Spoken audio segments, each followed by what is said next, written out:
Hello, everyone. This is, and we are not live. We are recorded. The reason for that is we did a live for 10 minutes odd or so. What we thought was live, or something was glitching here, and unfortunately, we are going to have to record this fantastic Zoom session and then bring it to all of you. So this is our Independence Day special on Living with COVID, the New World Order. This is an association with our most trusted Dr. Hiranandani Hospital. Before we introduce our fabulous panel, let me thank all of you Powai Live viewers and our community for always coming out there and supporting us. And I know that even today, when we're going to be putting up this, after this, the interest is going to be fascinating. And I hope that we can get some questions to the panelists after the show, or after we put this show out. So today, almost 5 months into the crisis, where do we stand? As we've grown into the world's third most COVID-affected nation, with more than 2.4 million cases and nearly 47,000 reported deaths, of course, making also a strong recovery rate and a low mortality rate, but these are barely numbers. What is the ground reality of all of this is what needs to be asked. How weighed down are we as families and decision makers with kids at home and indefinitely homeschooling and normalcy still far, far away? We keep hearing of vaccinations, but somewhere the normal people have lost confidence in how that's going to be posing a perfect solution. And yes, amidst all of that, the economy has to march on. There are no definitive answers or solutions. But what we can do is talk and evolve our thinking and decision making. So here we are with a very well-rounded panel to take us through the journey of how can we attempt to live with COVID and begin to adapt around it. We have the most amazing panel for this. We have with us Dr. Soni, and dare I say, she's Powai's dearest and the most popular person. She's an accomplished OBS-GYN and one of the founding doctors of Dr. Hiranandani Hospital. She's a celebrated name in the fields of high-risk pregnancy and infertility. And apart from that, she's also championed the cause of happy motherhood for more than 25 years. She's revered in the medical fraternity as well as adored by hundreds of families she's brought a smile to. Many would know that she's also one of the most active and available frontliner through the COVID crisis and has also recently battled and survived the virus itself.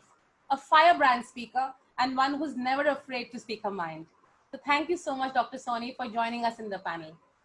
Thank you, Pallavi, for inviting me. Always a pleasure to be associated with you guys. Thank you. We have Dr. Suvin. Hi, Dr. Suvin. Hi. He's the head of laboratory medicine at Hiranandani Hospital. He's a multifaceted personality and also an avid sportsman. His endeavors have been so diverse, from being a certified Six Sigma black belt to recently earning a PG diploma in medical law and ethics at the National Law School.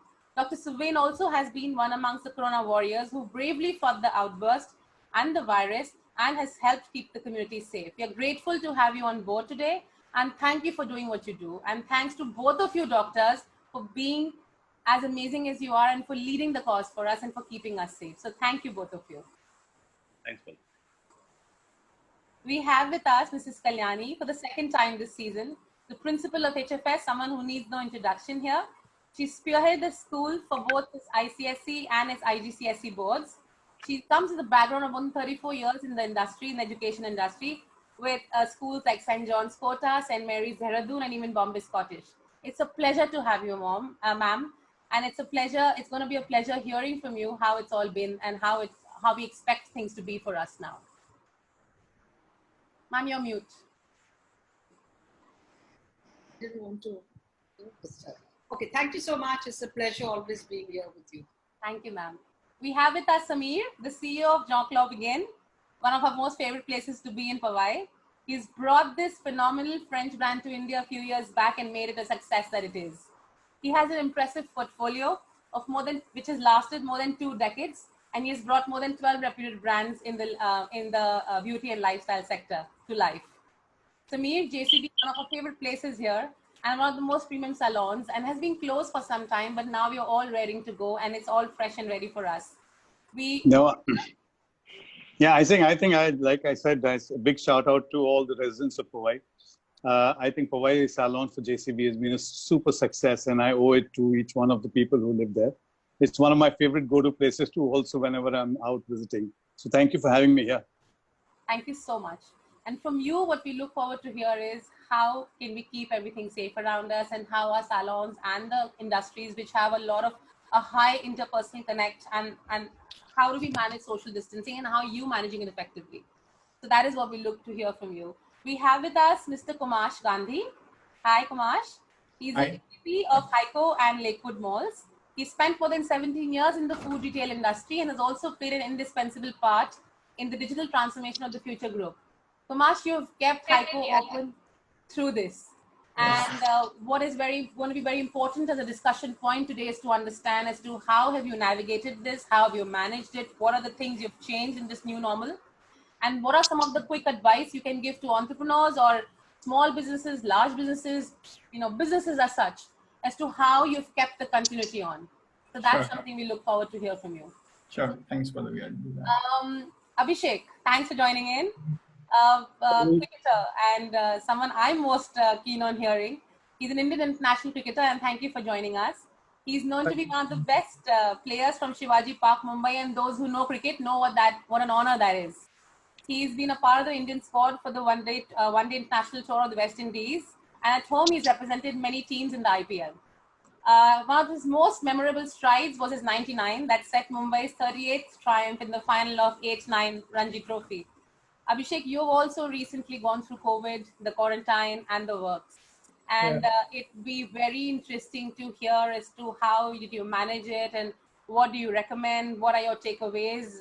What are the few things you need people to keep in mind? And most importantly, children and sportsmen, they look up to you and to people like you. So your insights and perspective are going to be really important for us. Thanks, Pallavi. Thank you for having me. Excited to be here. Thank you for adapting to this new normal of the live, which is not really live. Thank you. And I've saved the best for the last. Hi, Ruchyeta. It would be unfair to claim that along with sports, one of our biggest FOMO during the last couple of months has been our access to data. Ruchyeta, you're the sweetheart of Mumbai and not just Powai, and I know why I'm saying that. It's because you brought to us Love and Cheesecake. She's the co-founder and owner of Poetry and Love and Cheesecake, and God knows what else. She's also a serial entrepreneur, a risk taker, and someone I know who's not afraid to change the game. Not only is she here to tell us about how the industry is affected and how she can manage it, but also how an entrepreneur can be resilient in times like today, and how entrepreneurs, all sizes and all scales, need to improvise. And I think that's something that, Ruchyeta, I'm really looking forward to hear from you. Thank you. Thank you for having me. So that's my amazing panel, and thanks all of you. Really thanks for bearing with me and for sitting the last almost an hour through. And I promise to do justice to this. And let's take this now. So my first question would be to Dr. Soni, is that I know you've not taken a day off, and you the moment you heard and you kind of suspected that you've got the COVID, I want to know what was in your mind, and break it down for us as simplistically as you can so people can understand. Well, Pallavi, I was working, and we were at it from March, where we had started dealing with COVIDs, and we had converted our hospital into an 80 to 20, where 80% of our beds were COVID and only 20 were for normal patients. We had a few of our staff and a few of my junior doctors that happened to turn positive. So I knew what the presentation could be like. Funnily for me, I had no breathlessness to start off with, and cough and, things that everybody talks about. I was very tired. I was absolutely exhausted. And after a busy day at work, when I came home, it was my husband, who's also a doctor, who said, maybe you should just check your temperature. You don't look too well. And I thought it was my ankylosing spondylosis that was playing truant with me, because I just couldn't walk too well and my back hurt like crazy. I took a paracetamol. I went to sleep. The next morning at 5 in the morning, I checked my temperature. I had about a temperature of 99.5, which was nothing to write home about. And Abhijit gave me another paracetamol and said, possibly you're just plain exhausted, take a break. I had one of my very close, like Abhishek, there's this other guy whose wife, and the couple dotes on me, and I had to do an emergency something for her. So I said, okay, I'll go to hospital, see them, and then I'll deal with everything else. But I couldn't cope with, I was just plain exhausted. And it is not like me. See, otherwise I'm a very strong person and my head actually rules everything else. I couldn't cope with my body. I went into the CT scan department, got my CT done, and there was one small lesion on CT. And Natasha was very kind and says, Anita, it is just very, very minor. Don't worry, isolate yourself. You should be fine. We have been taking precautions like no one else, and I have been talking to you about all the precautions. I haven't been casual. I haven't been going anywhere. But yes, I was delivering COVID positive patients, which were being referred to me from all over Bombay. So I was doing my job and I was not scared. I went to Suvin, got my blood test done, and Suvin suggested, Madam, I suggest you get isolated immediately, get admitted in the hospital. And I said, "Theek hai, jo hoga dekha jayega." Dr. Chatterjee calls me, says, Anita, come on, you're going to get admitted. I happily went and got admitted. I didn't know what I was in for. Day 1, day 2, day 3, day 4 was great, was really nothing. And everybody thought, okay, let's discharge her. She's absolutely fine. Come day 5, Tuesday morning, and I went to Natasha to get a repeat CT to see what in the world happened to that single lesion. That single lesion had flared up into multiple lesions in my right lung. I went up to the room. After that, I couldn't think for the next 48 hours. I crashed. My brain was not functioning, which was not like me. I had everything else under control, but I kept feeling very woozy in the head. I was exhausted. My temperature went up to 103.67. And then the entire jazz. My swab, by the way, for most people was negative. So, but it was COVID. And the rest is history. So I went through the entire remdesivir, etc., etc., etc. I spent 14 good days in the hospital, which was something I never anticipated. I've not been off work, excepting the few vacations I have taken in the last 16 years. So it was an absolute order for me to stay off work. And while I was in the room, I was constantly monitoring patients, talking to them and doing whatever. But the exhaustion was what actually got to me. Got it. Thank you so much for that. And I'm sorry you had to go through it. But I'll have a lot of questions to ask you. More importantly, because I want everyone to hear that what are the various ways and the degrees, if I may say so, that it may affect, and which is why we have 3 people on this panel who have gone through it, so that we can hopefully help people navigate what are the commonalities and what are the main things to be wary of.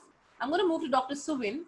Dr. Suvin, you've also battled the COVID much earlier, of course, on in the day, and I'm sure as heavy a viral load as Dr. Soni's, since you were in the hospital yourself. What are some of the major difficulties, and what is your takeaway from this as a patient as well? Well, first thing foremost is the identification of the symptoms by the patient himself or herself. What happens most of the time is that we are in the state of denial. We feel that corona will not touch upon us. It will touch upon the whole world, but not us. So most of the cases or most of the patients that we meet are in denial. They even when the lab report comes positive, they are still in denial. They feel that they are probably untouched by it. So that is one thing. We need to be careful. We need to be we need to understand what are the symptoms that would be there. It's well published. Most of the times it is fever, cough, sometimes breathless. But lately we have also seen a lot of patients coming with body ache. As Dr. Anita Soni madam was talking about, is exhaustion. Any viral infection will cause exhaustion, and body ache in corona or COVID is one to experience. So it's quite a bit. We all of us might have gone through the viral infection, but this was something different. I myself had a body ache in the night, and I realized the next morning it cannot be anything else but a COVID. It started off with a calf pain, severe. I don't think so. I felt that kind of a severe pain before. So body ache was how my infection presented. Later on, just a mild infection, a mild fever. That's it. As Dr. Soni said, fever is almost like a low-grade fever. So you cannot ignore these symptoms. Once you have these kind of symptoms, you need to consult a physician or reach out to the hospital for some care. Another one important thing that I need to tell the audience out here is loss of smell and taste. It's very pathognomic. Pathognomic in sense that it is very significant. If there are, we have detected COVID with just loss of smell, nothing else. Loss of smell and taste, and tested positive later on. So these are some of the presentation, and some of us did present with some of such. Got it. Okay, Dr. Suvin, we're going to come back with more questions. I'm going to move to Kumash. Kumash, the immediate economic impact that small-scale businesses were confronted were quite high. But do you think the larger stores were better positioned, or did those come with the unique challenges? And I want to know from you, how did you manage that? See, I believe COVID is something not only as a virus, but it was a challenge and it was an opportunity, both for everybody. Right? It was a challenge and opportunity within the virus, and it may go for a decade. I don't know how long the duration would be. So I see it that way. The challenging part was for both the parameters, the small scale as well as the big scale of the businesses. So when we say small scale, we usually term it as a general trade with any kirana guy who's on any street, what you see. And the modern trade is the bigger people, bigger players who are in a mall or who are having a standalone stores. So what initially happened was there was no clarity on the government directives. So many of the small scale industry people did face an issue because they didn't know when to open the store, when not to open the store. While the big people had their own challenges because all the stores were in a mall and all the malls were closed that time. If you see, majority of the big stores were in a mall and all the malls were closed. So they had their own challenges. If they had a standalone store, yes, they could have managed it very well because it was a part of essential. So even in an essential, I can just sell food part, not apparels or electronics, any other related to other than food. So anything I'm selling in food, I can do that. So yes, the challenges were for both had a different way of handling because the bigger retailers, they have a good stock in their godowns, so they could keep the supplies on for some time, even after the lockdown started, the first phase of lockdown. For the small kirana shops, they didn't have a big supply chain behind them. They didn't have a big storage space behind them. So initially they did feel a hit of that because they could just sell what was available with them in their shops. And then they had to work with the vendors or the distributors whom we call, and then how it all started, and then they had to follow up with them and get the stocks.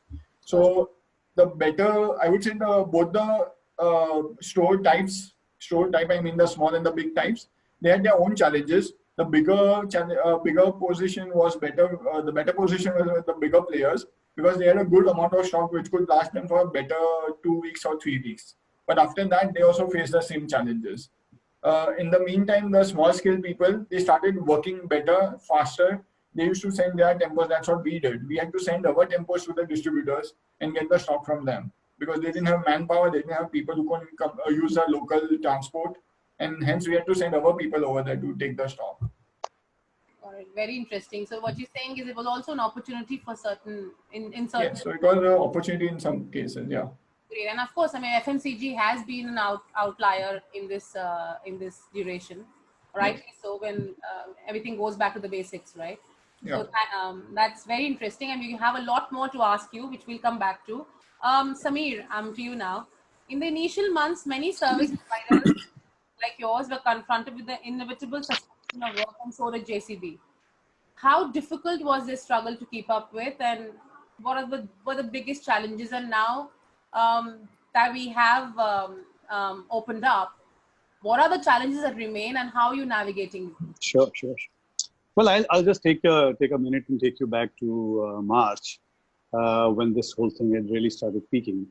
We were the first chain to shut. We shut as early as 15th March, which is almost a week before the Prime Minister announced the lockdown. I think we took this step as very, very responsible and market leaders that we are. Also because JCB attracts a lot of international and expat clients who keep moving, and also a lot of our clients travel outside. So we had to take this step for our safety for our clients as well as for our colleagues, which are equally important. Being a high-touch business, we've never experienced this. Two of our salons were in under construction stages in Pune. one salon which had just been launched. So it hit us like it hit everybody. But for us, because it's a high touch business and it's a services business, so everything came stop. It just, just stopped functioning. And we didn't know what to do because none of us have ever seen these kind of crises before. Yes, products, we started retailing products, we started doing home deliveries of products, essential products, but then we had a lot of restrictions because essentials definition was not very clear by the government. But honestly, I really don't blame the government because it took everybody by surprise. And it's just been about a month that we've opened up. 28th of June is when we opened up. And Bombay primarily is about 80-85% of our operation. We're just in Bangalore. Bangalore opened up earlier in May, but then shut down again. So it's been a quite up and down kind of experience there. But I think the last 30 days in Bombay, I've been seeing things coming out, and I just want to appreciate all the women of Mumbai, including the ladies in Powai and the ones on the panel. I think they've been a pillar of strength for us. The numbers by which they are coming out and encouraging their hairdressers, encouraging us as salon owners, encouraging the beauticians, coming to the salon, spending time and money is really working very, very, and giving us a lot of confidence in what we expect. I'll come back to you later when you have more questions to ask. Absolutely. But it's a good start at the moment. Thank you, Samir, and I'm glad to see happy smiling faces. I've done a lot of panels on this session before, and some of them have been morose, but it's just happy as a citizen to see people more charged, more motivated, more inspired. There is that sense, definitely. All going through turbulent, unprecedented, the word has been killed, but unprecedented times. But I think we've got to work together. So yes, we are looking forward. I'm looking forward, tepid feet, to go back to a salon. Sure. Haven't been there yet. But if it would be JCB. So, thank you. Yes. Ruchyeta, how has your experience been different to both Kumash as well as Samir's? You're on mute. Okay. So once the lockdown was called for, honestly, for us, we were still in a state of denial that this cannot happen to a city like Bombay. Whatever was happening in the rest of the country, but for us, Bombay could not shut down. So we finally shut on the 19th because we realized that this was getting out of hand temporarily. So we thought maybe, a few days, 3, 4, 5 days a week is what we're... Am I on mute again? No, you're fine. Okay. All right. I'm by my hearing. Okay. So denial happened. And then after we wanted to open, we weren't sure on what days we can open, can't open. There was a lot of confusion there. So about a month is when we were closed. Once we were trying to open, which was in early April or mid-April, supplies were not available. We just had to keep waiting and, wondering when something is going to come, when staff is going to be able to reach. Even bare minimum, we were trying to keep 1 or 2 people per store. We had a plan to launch 5 stores between February and May. We had launched 2. One had just launched in a mall and it shut down in 3 days. We had 2 other stores stuck. So everything just felt stuck for some time. So there was a point where we said, okay, we just go with the flow, take each day as it comes. If we're allowed to open a store, we will keep it open for deliveries and takeaways because that's all we were allowed to do. We started at 5 and 7% of our original revenue. There was also this thing of, what about our rentals? So it was just a state of, we don't know what is happening and let's just go one day at a time and we'll figure when we have to. I guess that was the only way to survive this, right? That was the only way to remain sane at that point, really. Are you sane, Ram? Oh yeah, luckily for me, I had my boys to sort of distract me for it, for the entire lockdown. So I delivered barely a month before, not even a month, 20 days before the lockdown.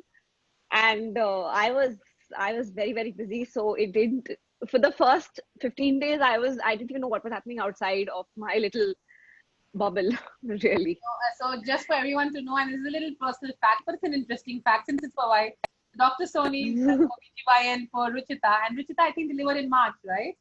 In Feb. Feb, so just barely a month. Late Feb. So, so she had her own story. I think Chronicles of Ruchyeta and so that's fun, and maybe we'll do that over a solo session on. That'll be fun as well.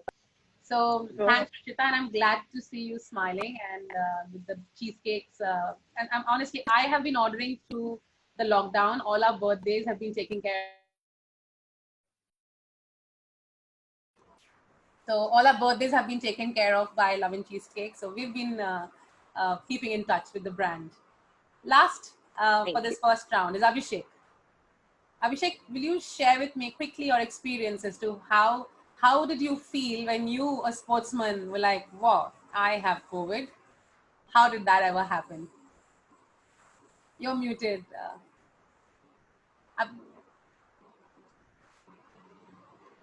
Yeah, so I think that's exactly how I felt. I honestly didn't believe initially that I could be COVID positive. And for me, I think it was more, I was lucky that I didn't have severe symptoms. So I was pretty okay. But the people I was training with kind of had COVID. And because the IPL was announced at that point, I got myself tested. Or else I was one of those people who wasn't willing to get tested. I was happy to be quarantined in my house, but just worried about the whole social stigma, what people will think.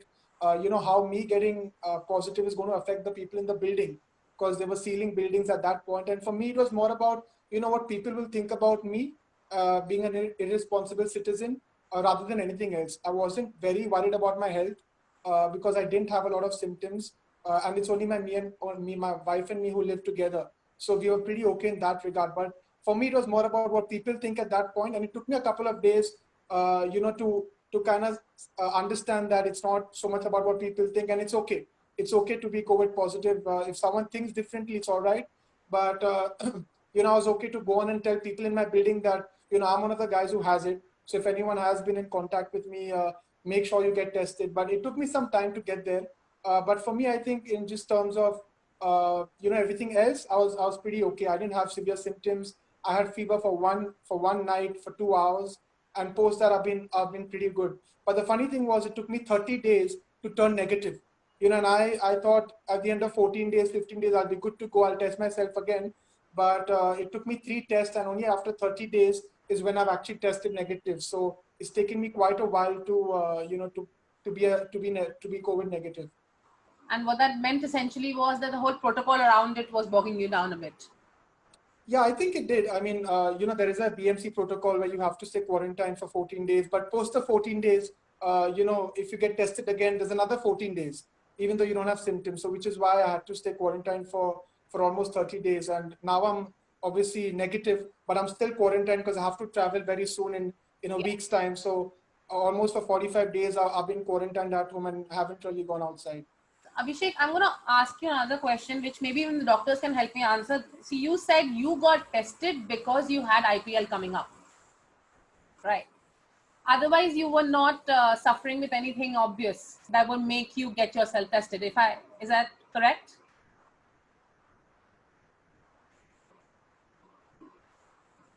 Can't hear you, Abhishek.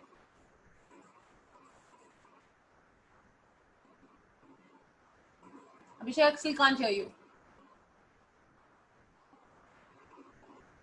Hello? So, so I was, like I said, I was worried about, I didn't have symptoms, but I knew I was in contact with 2 people who actually who turned out to be positive. So that is when I actually took the step. I said, it's better for me to know whether I'm positive or not, rather than just quarantining. It was more with the outlook of, my wife, and because she works as well. So I wanted to make sure that, if she has to go out and work, she has to know whether we are positive. She turned out to be asymptomatic as well and positive. So both of us have pretty much been in lockdown for 30 days. But the only idea and the only reason why I got tested was because someone else that I was in contact with was positive. That's very interesting. We're going to come back to that asymptomaticness and the nature of it and why we need to still remain cautious. So I'm going to come back to that with the doctors as well.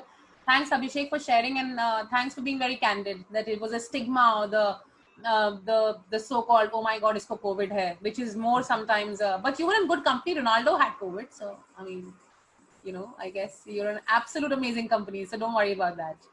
And all the best for the IPL. And we're going to come back to you now. So I'm going to go back to Dr. Soni.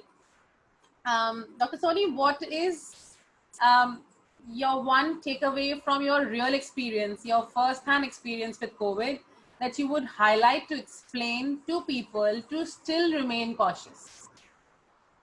I would really like to tell everybody it's easier to be safe than sorry. See, I went through it. I didn't have a choice. And trust me, I never picked up COVID, I think, from the COVID ward. I have delivered already 16 COVID positive patients till I turned positive myself. And I was the one person that never denied and thought, okay, it is what it is. In fact, Pallavi, you can back me up on this one. You said, doc, take care. And I said, kuch nahi hone wala. We are using all our precautions and we're doing everything by protocol. Right from day 1 or 2, you were wearing PPEs also. Absolutely. We were wearing N95s and the works. But I think it is the asymptomatic patient that Abhishek spoke about that has possibly given us our infection, because maybe I talk a lot and, I'd sit and chat, and most of my patients are actually close friends now. So what happens is, you kind of get your guard down a little bit. And that's where maybe an asymptomatic patient could have given it to me. But having said that, for everybody, please, please be careful. People of my age, more than 50, definitely we are at high risk. People autoimmune and or any other comorbidities definitely have a higher risk than normal patients. Please do not ignore symptoms. And for the longest time, it was only a mild fever, which was then converting on day 5, day 6 to other things. Abhishek, being so much younger, he had no symptom whatsoever. In fact, he told me, Anita, auntie, I have nothing happening to me. Whereas with me, I kept telling him, son, don't, wait till day 5, wait till day 6, because that was when you crash. So please don't take it lightly. And second thing is, if you suspect yourself to be positive, please go into isolation. Do not expose all and sundry, which is exactly what I did. In spite of everything, the first thing I went and I came home, I told my family, and I got admitted. And Dr. Chatterjee and Suvin were waiting. They had the room ready. And I went and I was in there for 14 days, because you're putting other people with you at risk. So please do not take it lightly. There are buildings that are having fights day in and day out about bringing maids in. And, I won't name the building, but people have gotten their antibody levels. And Suvin, this is for you. Their antibody levels are 80 and 90. So if you really want plasma donors, we will have to go and catch those maids. And they're all asymptomatic people. So they have got real high loads. Other than, us doctors, they're also been asymptomatic and with good viral loads. So if you're going to open up your doors for maids, please take all the precautions that have been prescribed. Do not let your guard down. Because if Suvin can bear me out on this, they say the worst is still to come. Dr. Suvin, can I have you as well? Because I think these myths, or let's say this was a question for Dr. Soni, but I would like both of you to answer that. There are a lot of myths, notions, WhatsApp university information booklets, the works about abhi safe hai, acha, abhi fomite ka, no fear of fomite. Okay, you can. There is an oscillating and a massive amount of information that is going out. But some of us have just taken it very simply, something to be remaining wary of, to remain away from. But it's not the same for a lot of other people who have a lot of other, let's say, a lot of other things weighing them down. How do you break this down, this maids conversation, especially in an urban, why? Because Powai Live is watched by urban people, hence our problems are going to be slightly more urban in quality. What is this issue? I mean, is it safe to get maids to densely populated high-rises with shared lifts? Or do we wait out? I want a straight answer to this, because I'm very confused about it. Should I be diplomatically? I don't want diplomacy, not here. Let me be frank about the fact that the virus itself is quite new. Most of us are still learning, even the doctors, I should say.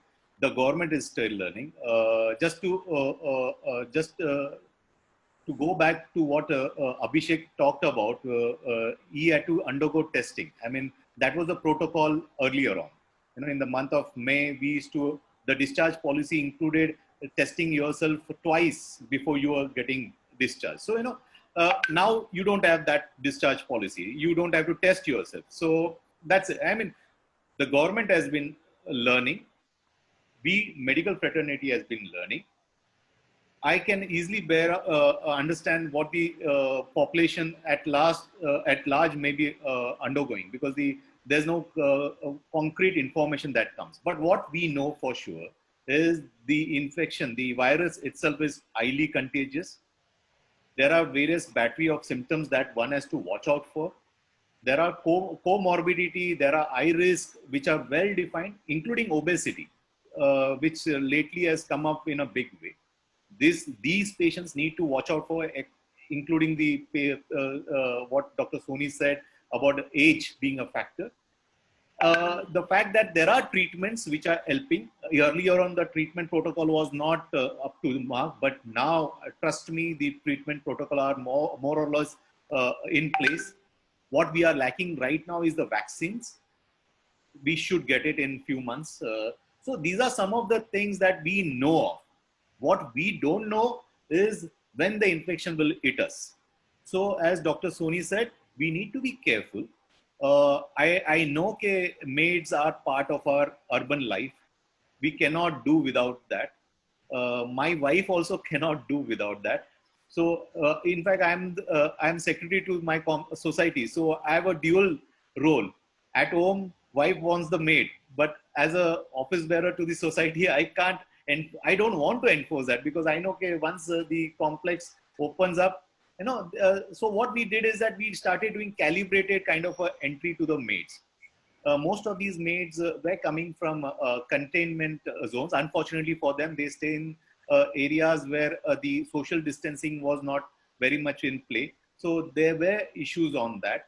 And there was some spread that occurred amongst them. Unfortunately for them, during this time, we need to support them, and somewhere we need to have a balance. So what I would recommend is sort of a calibrated. There's no yes or there's no no to that. It's somewhere the answer lies somewhere in between during these times.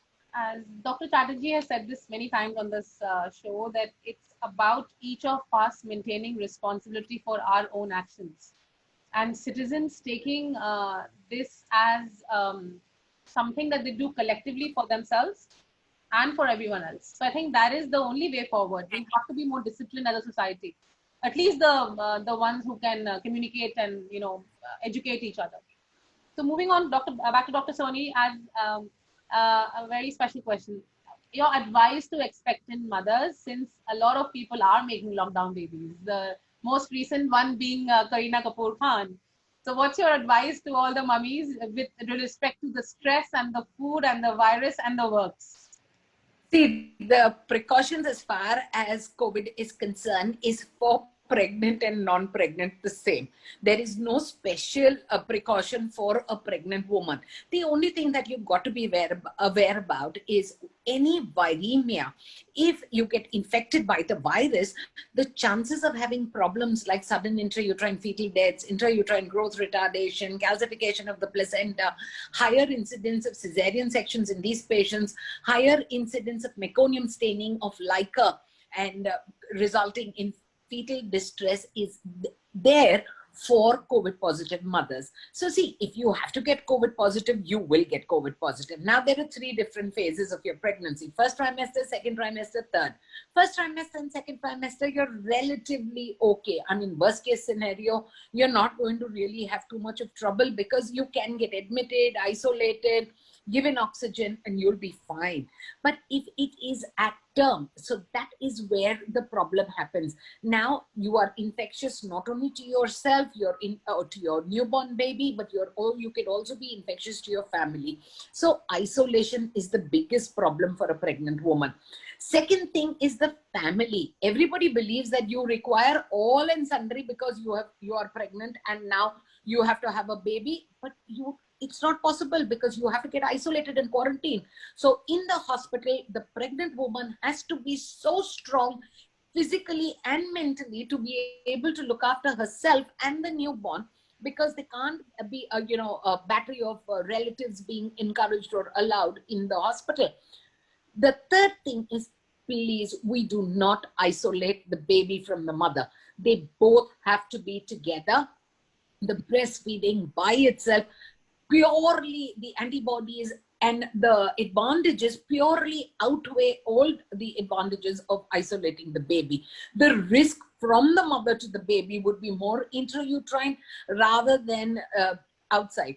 Now, once the baby is born, whether it is a cesarean section or a vaginal delivery, hand washing, sterilizing, maintaining hygiene, wearing a mask, wearing gloves on your hands, or washing your hands ever so often, are basic techniques that all of us, whether pregnant or not pregnant, have to learn to imbibe and make as the new normal and continue living. So there is no need to get petrified. There are people that keep calling and saying, Doctor, homeopathy lo, Doctor, Ayurveda lo, Doctor, Kada lo.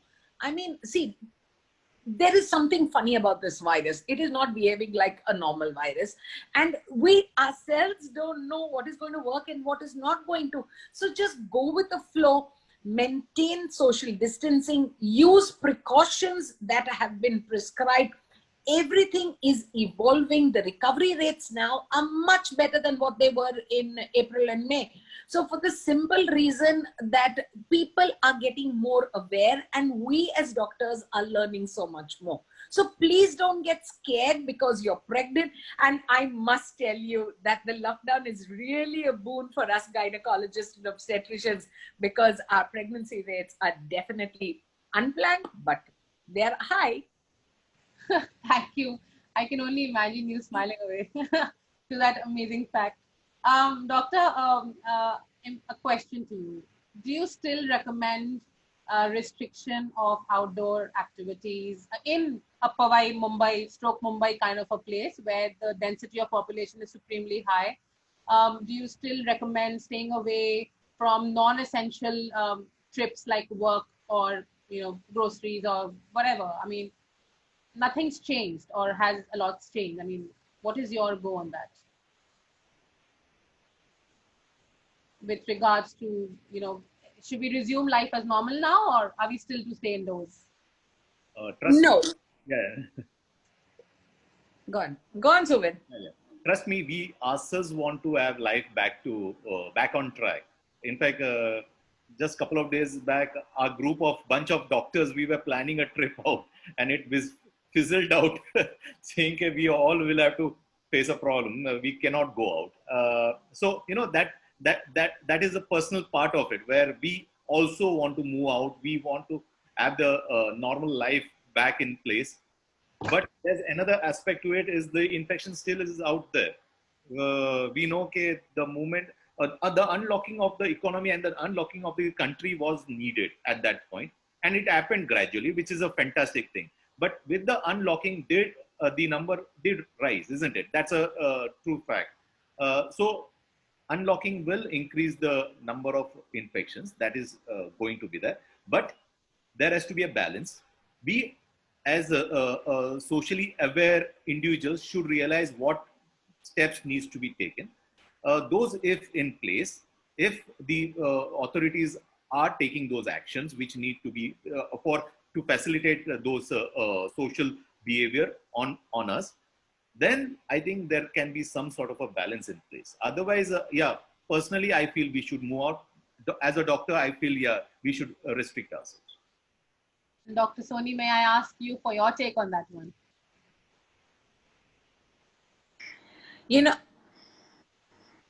Honestly, life has to move on. Life cannot be come to a standstill because of COVID. Things are opening up. We are getting better. All of us, have we ever imagined walking around with masks on our face?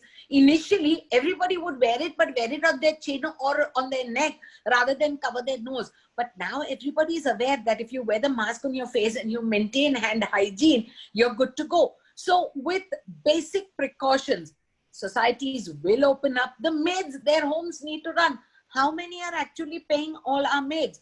I mean, I don't want to question anyone, but I'm aware of people who have stopped paying or, are giving just bare minimum to their housemaids who have not been working. So the economy had to open. The lockdown was to get the infrastructure settled or more stable to be able to cope with the problem. The lockdown never really was to contain the disease. Now that everything else is organized, the opening up, we are all aware the numbers will go up, but we are better prepared. Because we are better prepared, we know, we have better know-how, we know how to treat, we have ICUs, we have beds, we have hospitals which are now willing, doctors who are willing to, take in these patients.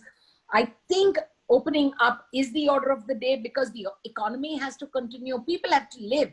But having said that, precautions will stay. Thank you, ma'am. I'm going to move to Kalyani, ma'am, because I think she is the most important part in our lives is our children.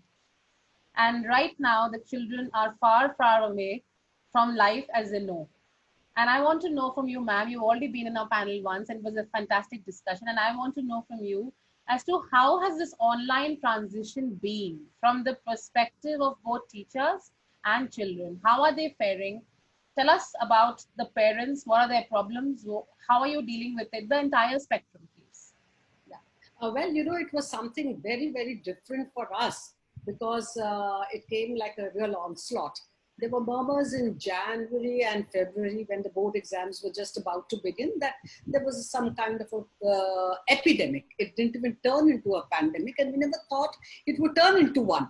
And so we let it go and we waited for the board exams to be done. Then slowly, we started feeling the heat. And the parents, of course, true enough, they were also getting very worried.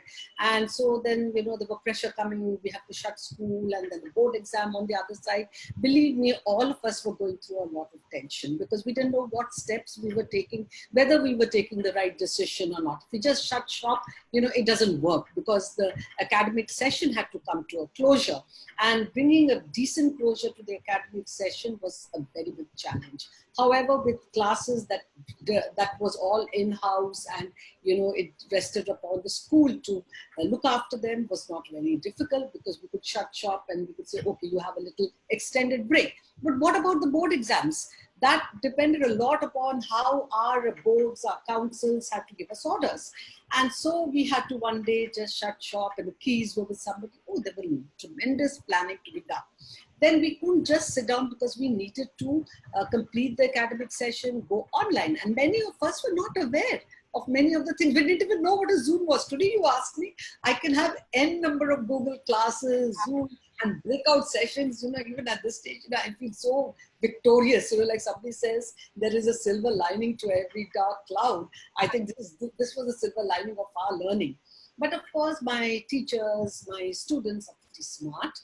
And so are the students even in the municipal corporation and other schools. It is, availability is a different thing. Affordability is a different thing. But the human mind is very good. And very quickly we adapted.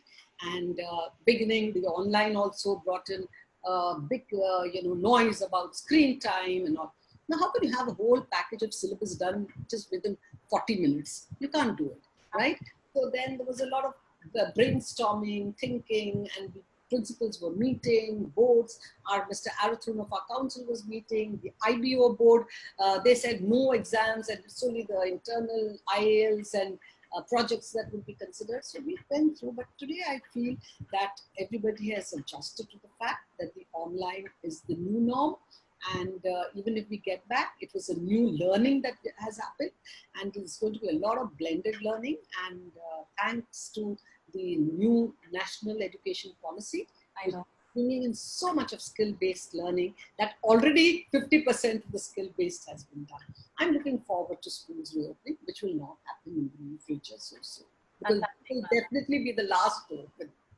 And thank you so much. I mean, you are quasi-frontliners as well, because you are keeping our children on track and educated, and the continuity is so important.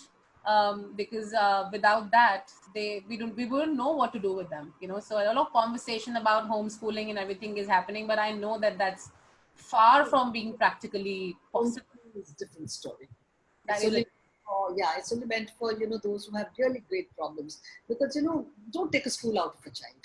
Absolutely. And I think Don't take the child out of a school. they look forward to this school. Yes, that's why I salute all the digi leaders and all the other frontline workers, to make children very comfortable when they're at home.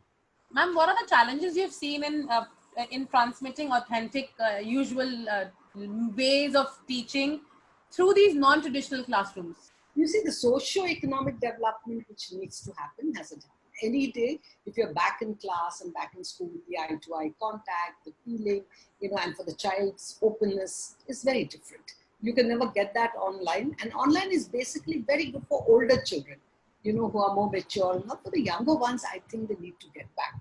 But however, I think they are more adaptable because they've not seen so much of other things happening. And they probably will grow up saying that, hey, listen, I know better apps, I know better things. So it does, but I think the future is blended learning. You have to bring in technology. Technology is needed. And you need to get back also to the campus. And probably we'll start off staggered. You've answered a lot of my upcoming questions as well. Thank you so much, ma'am. I'm going to come back to you. I'm going to move to you, Samir.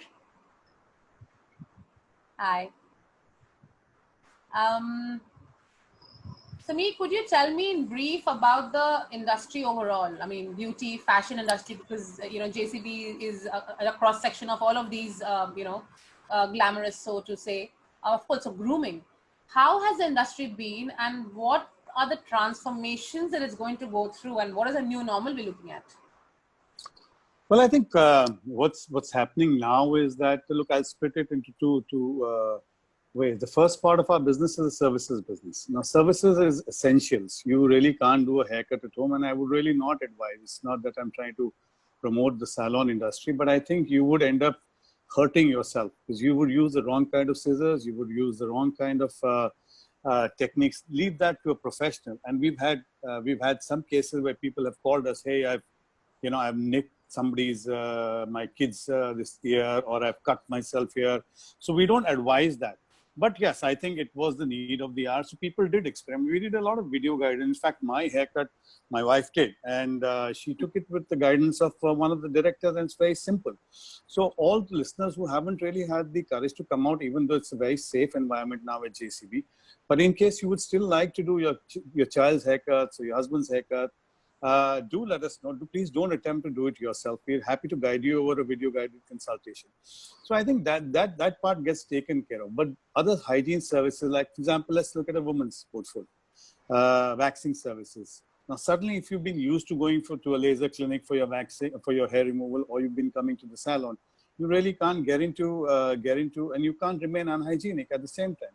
So we've seen a lot of DIYs happen up. Our technology team, not technology team, the training team and technology team did a lot of one-on-ones with our clients, and we reached out women to women from our trainers and trying to give them as many hacks as possible, safe hacks, I would say.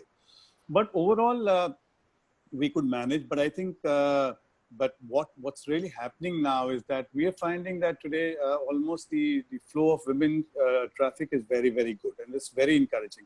My advice is that, we have a very limited menu on offer. We are not offering everything because we don't want to offer facial services. We don't want to offer nail bar services. Even the Powai has a very, very popular nail bar crowd, and they love the nail services at the JCB salons.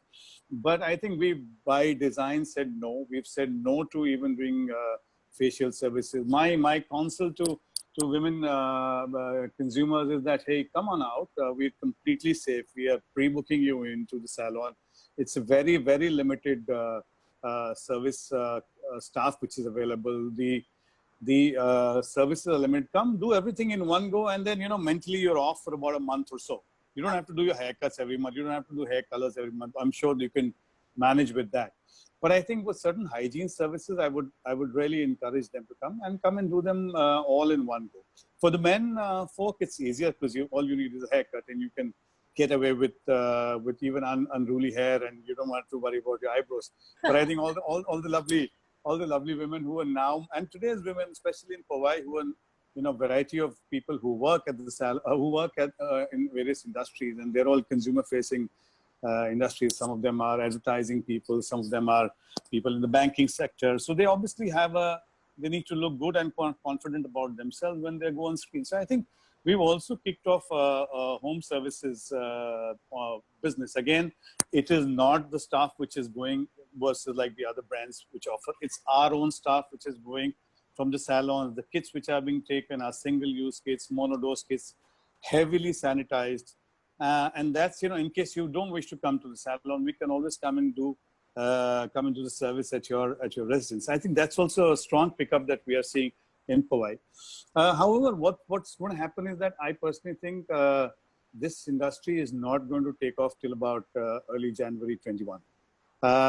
Till the time I think the vaccine really comes out or whenever it comes out, confidence to going to bigger salons like ours, salons which are known for the sanitization are higher. And it's not me. I think there are a couple of other brands also which are very, very good in Powai and otherwise in Bombay.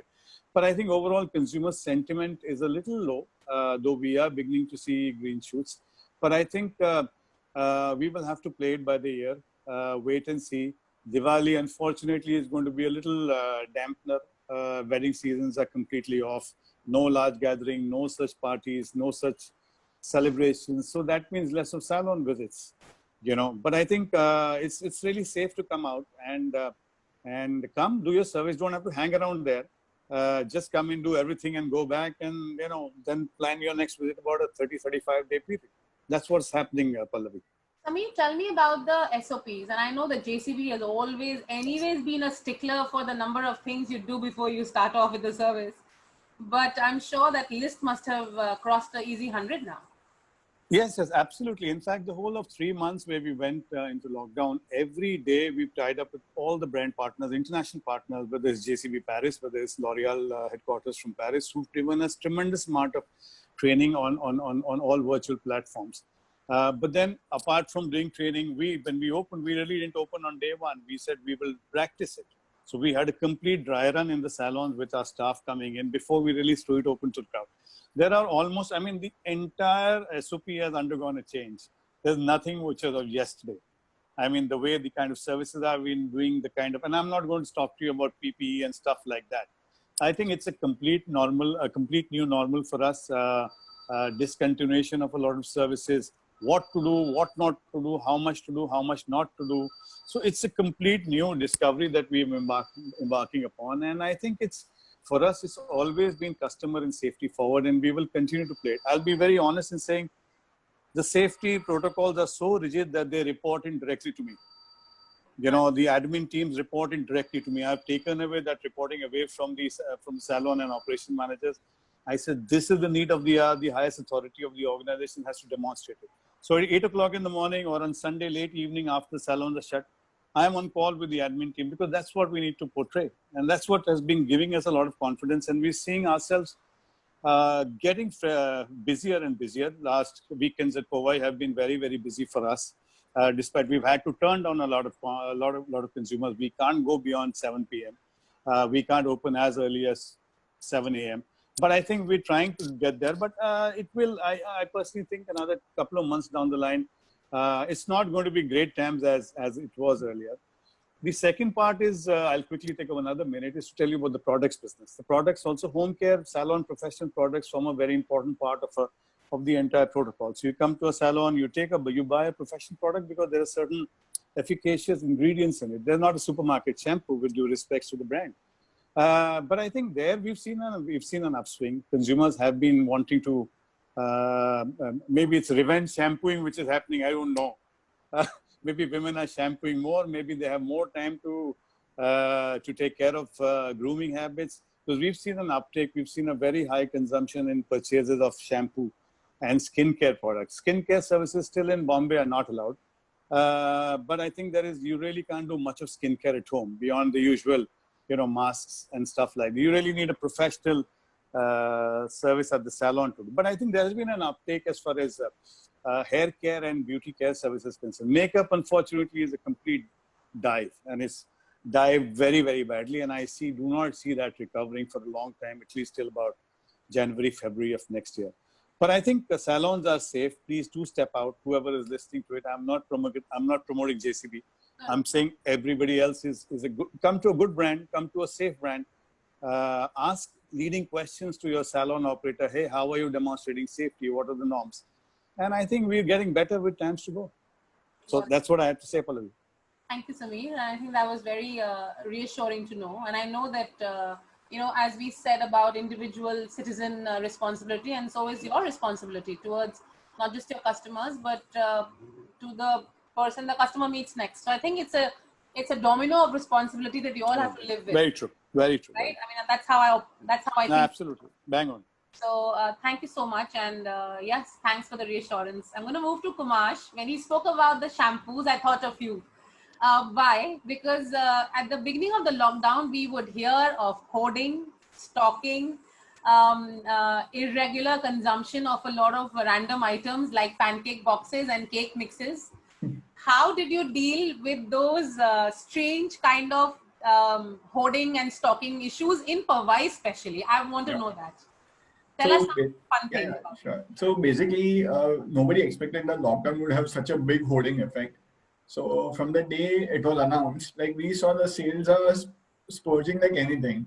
But then we realized at what level will it stop? We don't have such a big warehouse or something where we can stock so much of stock, because just one store for me and one in Thane. So unlike any other big retailer, they would be having a delivery center, big delivery center in Bhiwandi, and they would be having a good supplies from there. For us, the challenge was most because the consumer trend, as you rightly pointed out, was changing on every week. So initially people were more onto the groceries and the basic dal roti and dal chawal type thing. Then when they were stocked up with that, then they came to a point when they wanted to explore their hobbies, and we had every house had a baker at their place, right?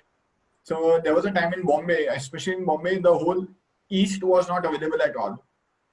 For at least I believe for 2 weeks, east was not at all available at whole of Bombay. So the idea here is that we had to deal with the stock out, because we had to ensure that we get the stocks from APMC. We never get it from anybody else. So the APMCs, they themselves did not have the stock because it was coming from the interiors of Maharashtra. So, that whole cycle had to be looked every time. Every 2 days, we used to order once in a week or twice in a week. Now we have to order every 2 days, and we had to ensure the stocks are available. Ensuring that the customers don't overhoard it, because we had to give opportunity to each and every customer standing outside the store. So there were people who actually at the end of the day, when actually we were not open the whole day again, we were open like half a day initially till around 2 o'clock. So customers standing out also, they could not get what they wanted, and they were standing in the line for 1 hour or maybe half an hour. So we had to ensure that the customers don't hoard it in quantity. We used to stop them, you can just buy 3 pieces or something, quantity would be restricted to them. And that's how we try to ensure that everybody gets a chance to buy something. But yes, hoarding was something which was not thought of in a facility like Powai or in Thane. In Powai, we thought that people were smarter and they would think and they'll buy, because that's what the trend was. Nobody was buying big cases, or nobody was buying in big, large quantities, like, 5 kg, 10 kg atta. So 10 kg attas were going more, and people just want to stock at home. We initially had a 5 kg stock out, but then people were okay to go for 10 kg. Once you open the atta packets, the ladies can understand. It's very difficult to keep it and stack it somewhere or stock it somewhere in the house because of the moisture content it may get. So the idea was that we need to keep on ordering, and the challenges we faced was on a different level. The vendors were not having the stock, or vendors were not having delivery tempos with them, because everything was locked down and local trains were not working. So the workers were not coming to the distributor space. So we had to send our tempos to the distributors and the vendors and get that stock from us. And that's how we had to keep on working on the hoarding part. But as I said, the hoarding was there for around 1 or 2 weeks. But then people realized, okay, now it's too much of stock. What will I do? And every time when they get a salary, so like in the month end, again the hoarding starts. They did not have so much money to hold it for the whole next 1 or 2 months. So the idea was that we have to ensure that during the buying period, which is usually after the salary or during the salary period, that's 25th to the first week of the next month, we need to ensure that we have the maximum stock of the basic items. And then the trend started to go into snacks and insecticide, sanitizer. Nobody thought that sanitizer would become a commodity item now. So you understand the prices are very restrictive. The government ensures there is a specific price given to the ml, the 20 ml bottle or 50 ml bottle, and nobody can sell below or above it. So it's become a commodity now, the sanitizer bottles. So we never thought of all that stuff. So that's how the things change, and now things are getting much better. But yes, it's still not 100%. I would still say it's not 100%. But yes, people can suffice their basic needs. If I want a biscuit, I cannot have a range, but I can ensure that I can have one biscuit or two biscuits. Kumash, That's how it works now. Is returning to normal. Yeah. On the FMCG side, when do you expect these inventory, stocking, merchandising, choices coming back? See, I think so. It's almost there. Sorry. It's almost there. It's just that vendors or the manufacturers, their factories have opened up. The workers have started coming back. Since I think so June, mid-June, there was a problem because all the workers had gone to their hometowns. So now the workers have started coming back to their factories, and it's a whole chain from factories. It goes to the wholesaler, it goes to a distributor, then it comes to a retailer like us. So this whole chain will take its own time. But I believe the source, which is the factory itself, has been working well now. So maybe in a day, or maybe in a week or two, I believe things will work better. Only now a festival like Ganpati, when people again go back, if there's a specific festival in that locality where the factories are, then they could hamper the whole process again. That's what I feel. Thank you so much, Kumash. I'm going to go to Abhishek. I've been dying to ask this question of you. How has the sports community, and you don't have to give me names, but how has the sports fraternity community been responding at a very honest level about COVID? Are they wary of it? Are they as watchful of it? Or of course, for health is paramount for you all. What is the conversation in the sports circles? Well, I think it started off a lot like it was denial, because we are sportsmen and we obviously train very hard. We believe our immune systems are strong, and you read a lot about your immunity, taking care of you when it comes to COVID. But I think as time progressed and, we all thought, okay, the IPL is going to be pushed a month later, things will get back to normal, a month, 2 months, 3 months. But I think around the 3-month mark, I think it started to hurt people a lot more and people started being aware. I think initially there was this rebellious kind of feel that, no, nothing will happen to us. We can still go about our business. We can still play cricket. We'll be okay. We don't fall ill that much.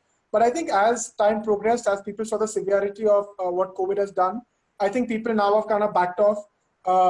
It surprises me that a lot of people, I believe, would be very careless or very careful now. It's more so with the thought process of this is a livelihood for a lot of people. I know, in the higher middle class, it's more hobby-based and passion-based. But for the lower middle class and for a lot of people, this is survival. Like the maids or like everyone else, it's very similar to that. So for all those people, it started to become that, no, we have to take, a lot of care. Surprisingly, as strong-headed as sportsmen are, as mentally tough as sportsmen are, a lot of people actually went in depression, which was quite shocking for me, to see sportsmen who have endured pressure of all kinds, played in front of millions of people. There was this phase where they were depressed, they were sad, they didn't know whether they will ever play the sport again, they didn't know if cricket will be the same. There were a lot of things that kind of affected them. But I think now that the IPL has been announced, we know they're going to play cricket again, things have changed. People are more positive about it, but very careful. A lot of teams are being very critical about how players, the amount of players have to be tested, the times have to be tested, everyone being quarantined, precautions, having their own medical teams look after them, what you eat, your diet, every single thing that can, help you in terms of immunity. So I think there's a lot of awareness now, but yes, there is still uncertainty in the lower levels of the sport in terms of coaches, in terms of under 19 academies, people who have 5-6 personal clients and that's the livelihood. Will people take this sport up? Because cricket was always a hobby. The outlook is changing where people look at sport as a profession.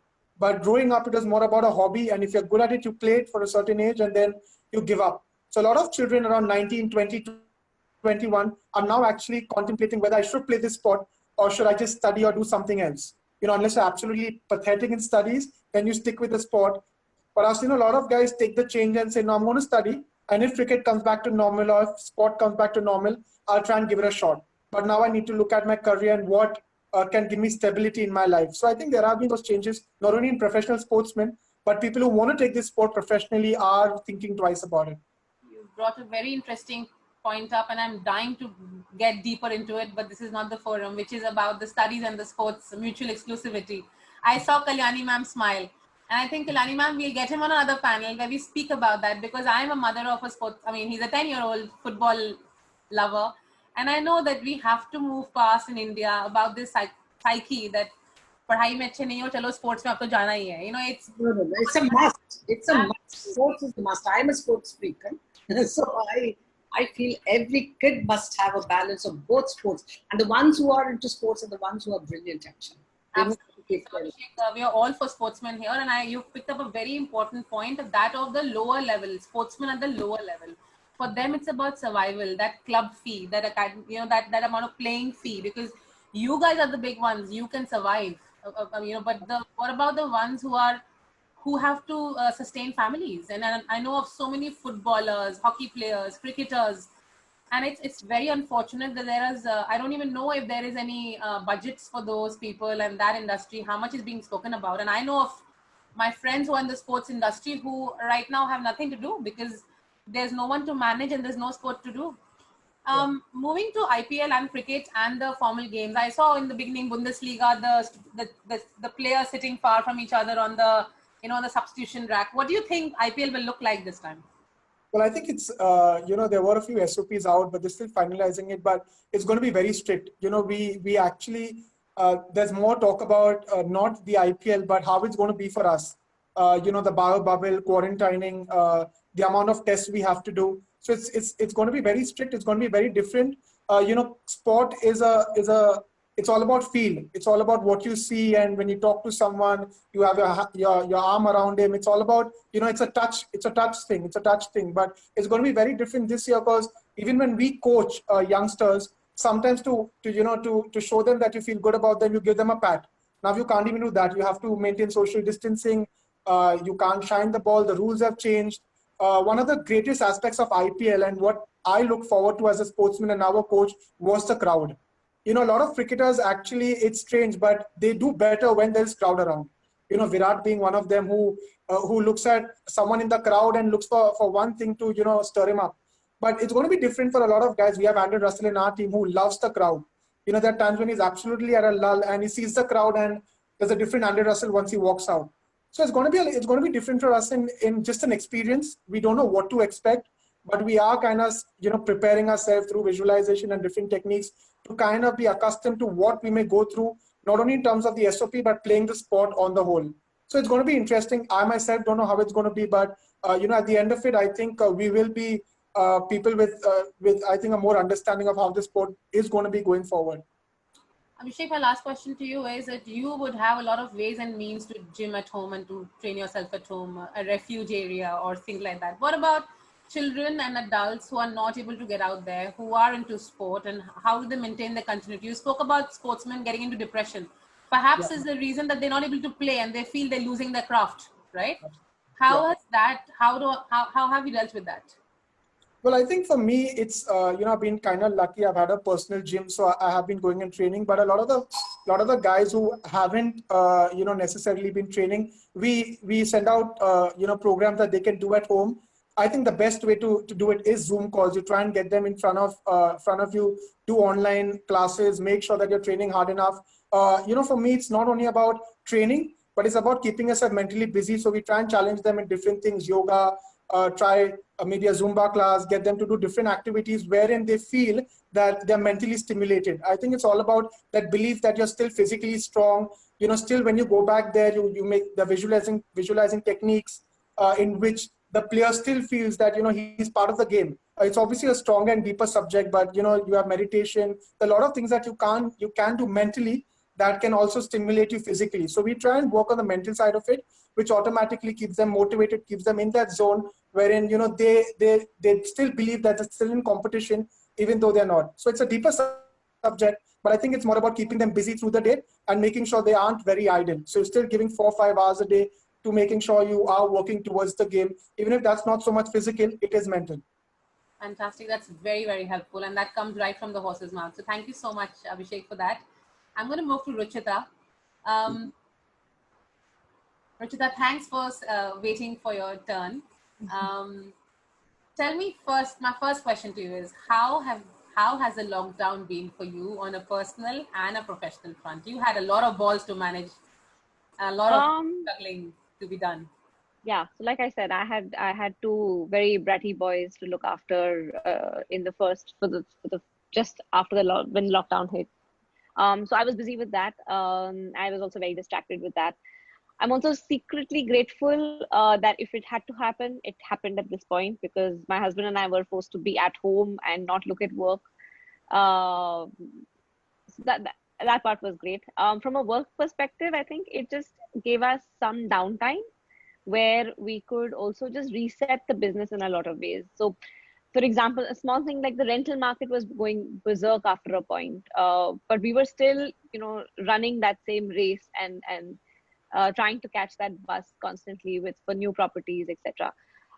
After this lockdown thing, so many things come into perspective to say, do you really need X, Y, Z? And can we look at the business differently? Can we do something differently? That is what we did. So the stores were closed. We didn't have an income coming. So we decided get into Muhammad goes to the mountain sort of mindset. If people are not coming to you, let's go to them. We set up a van. We started going into building complexes for deliveries. We set up a Google form, set up WhatsApp groups, and took our business to them, which was a safe way. It was a non-contact. Everything was online. We did all of that. So we just adapted basically for the first 1.5 months. We just adapted to what we could and to continue making some sort of revenue to stay alive. Then, of course, once the stores opened, we decided to keep very limited staff because we were only doing deliveries and takeaways. So I think the order of the day was to just adapt at that point. And that's what the last 5 months has been all about. What has been the biggest strength of what you built in terms of, was your employee, your business model, or your customer relations? What was your biggest strength? Two things.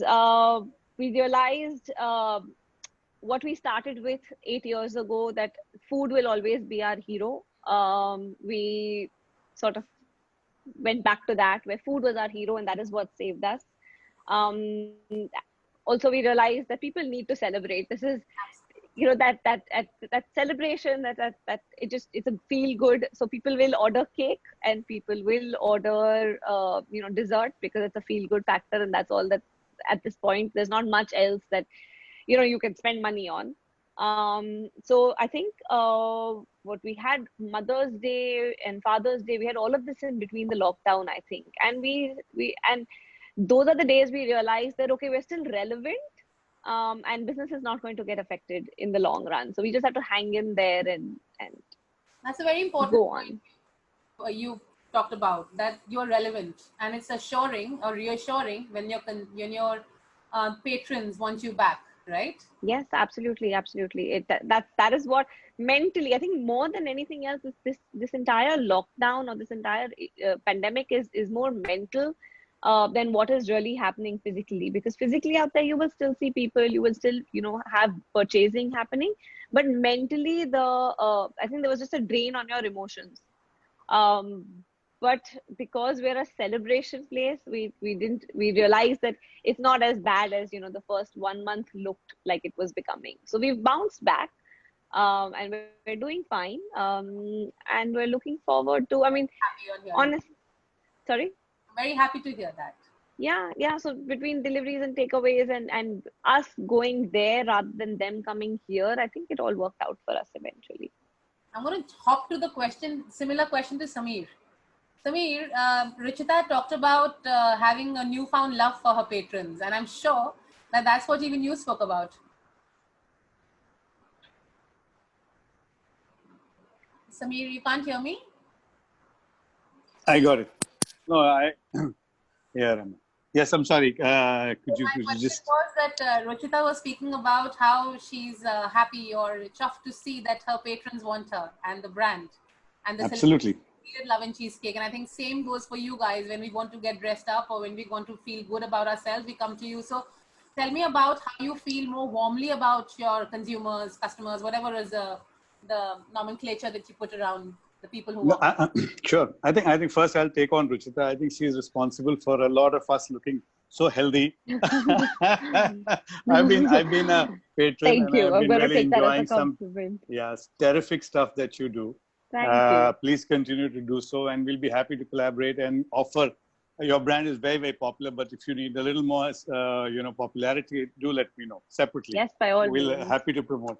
Okay, now I think getting a good haircut. It's not about always getting a good haircut or getting a nice pedicure. It's about how the wonders it does to your self-confidence. Getting a great blow dry, and the minute you look at yourself in the mirror, it does tremendous. The way your eyes light up, or the way your hairdresser looks at you, or the way when you step out, somebody else sitting in the salon looks at you and says, "Wow, look at what lovely hair she has." And when you walk up, so it's all about having that feeling of that inner feeling, and that's what is very, very important when you come to a salon. And I think that's what has worked, because after 3.5 months of acute depression, that people, of these conditions we've never experienced it, and I hope we never have to experience it again. But I think those 3.5 months that people went through, and the minute they came back, it's sort of a revenge way. I mean, the marketing term going around it is revenge shopping. But I think that's not in our case. I think the way women want to come out, men, so I'm not even interested in, honestly. Women, the way they come out, the way they spend, and they love to interact with our people. They love to spend time, even though we tell them, look, it's a very, very limited time that you can spend. But I think the way once they walk out of the salon, it does wonders for their confidence. And the woman who's really a powerhouse today, and I have great respect for them. We almost have about 65% of our workforce as women. And all the success of JCB has been because of the women consumers that come to our salon. When they go back, and then they've been through very tough times as homemakers, having a husband 3 months sitting across you, oh God, I know. Or 5 months, I'm sorry, 5 months. And the kids, with due respect to the fact, the homemakers. So I think we needed to do wonders for their confidence. And that's the reason why we're experiencing a great positivity when they come out. And when they go back to the salon, there's another spirit of well-being in them. So it's not about just getting your lovely haircut, or you're getting a lovely blow dry, or the adventurers who are coming and doing a color service. I think it's all about looking and really feeling very, very high in self-esteem about yourself, honestly. And great effort that our hairdressers have done for our women audiences. So it's not about getting a haircut anymore. It's about that wonder that you do to yourself. It's a feel-good factor, right? Absolutely, tremendously high. And it might sound cliched, but it's so real as far as these 5 months are concerned. No, absolutely. And I think I can see the doctors nodding in agreement that more so than ever. And they are the ones who need all that, that positivity going around. Kumash, I had a question for you about your employees. How have you managed to keep them safe through this?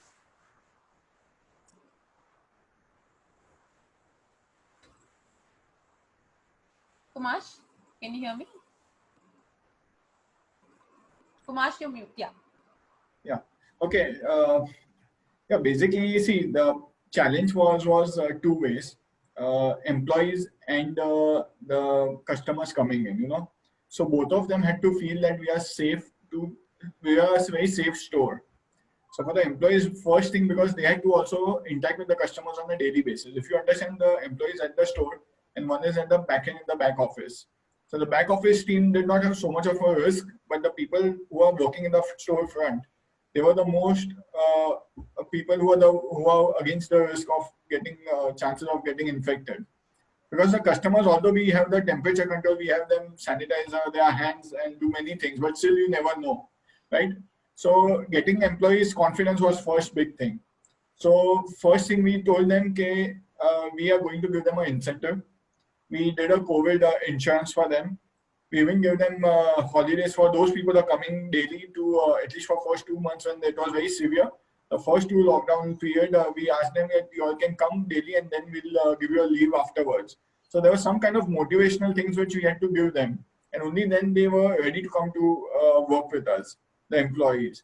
As well as we ensured that if there's any problem, we are there to back up any financial support, any required, we are there to help them out. Because what used to happen is, okay, the employees were not infected, but the building in which they were staying were contaminated, or the whole containment zone they were staying, so they could not come out, although they want to come to work. So we had to coach them and tell them, okay, you stay there, your job is not going out to start with. We understand the situation, which is not only with you, but many other people around Mumbai. And hence, they took the confidence that my job is safe. That's what the first thing happens. During such a period of lockdown of 5 months, many employees were fearing that what about my job? Because they are still not able to come to office because the local trains are not working. And I have some around 40% people coming or moving to the local transport, either buses or trains. So for them, it was a big factor that we assured them that job is not going out. We gave incentives to people who are actually coming because they feel deprived that I am coming here, risking my life, what about me? You know, that kind of situation. So we had to give them incentives. We ensured that the company has given a COVID insurance for us. Especially we took a COVID insurance in the first or second week of the lockdown when it started. So we realized that we need to do that. This is beyond what we give them, the basic sanitization things like sanitizer, mask. So earlier we used to sanitize. See, we have something which are the touch points in the retail industry. So as a customer walks in the store, they touch the trolley, they pull the trolley or the basket all around, then they pick up stuff from the shelf, and finally they come to the billing counter where they actually remove they open the purse and then they use the money or the card, and that's where the actual touch happens with my employee. So those parameters we had to keep in mind and ensure that all these such places are sanitized on a regular basis. So earlier we used to do before the lockdown, it was happening once in a day. But now we ensure that it happens at least 3 to 4 times in a day. We cannot just go anytime and do it. We have to ensure when the employees and the customers are less in the floor, that time we could go and sanitize the whole store. So these are small things which give some kind of confidence that the company is looking for the employees also. So these are small things which we are doing on a regular basis. In the back end, we ensure that if the employees are not feeling well, we give them, you all don't come to office for the store for next 5 days, how long you are not feeling well. So these are small steps which are trying to make sure that the employees get motivated to come, and we are there for them. And it's not just that we make them it's like a war front for them, actually speaking. Because they are the people who are on the front end and they are coming with risking with the customers every day. Got it. In spite of whatever precautions we take. And the confidence that the employer gives goes a very long way into them staying honest to themselves and to you, I guess. Yeah, so that's what we're trying to show them. Good job done, and honestly, thank you so much for looking after Powai, because I think the biggest conversation on the Powai Moms group would be, is Haiko open? Is Haiko closed? What time is Haiko open till?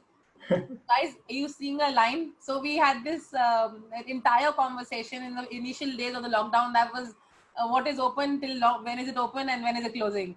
So I think that's what actually one more thing I want to add up is that see, as somebody just mentioned, that the customers not coming to store, we go to the customers, right? That's the norm ahead now. So we see that online thing is a way ahead. So you are also looking to shift towards that. Yeah, so see, we already had a tie-up with Dunzo and Swiggy. Now, Swiggy was a surprise element because Swiggy was into hotel industry service, delivery of hotel products, restaurants and hotels. And because they also had such a big workforce with them who was ready to work, but they didn't have any work, So hence they tied up with the Retail Association of India and the government bodies to ensure that the local groceries also we can deliver to the households. So both delivery apps, Zomato and Swiggy, they came into this grocery delivery, which was beyond their main core business. I think everybody is adapting, and I think that's the quality. That's a norm ahead, actually. Yeah, that's the way. So it's good to have you and to be into omni-channel rather than just focusing on one way of working. That's the way ahead.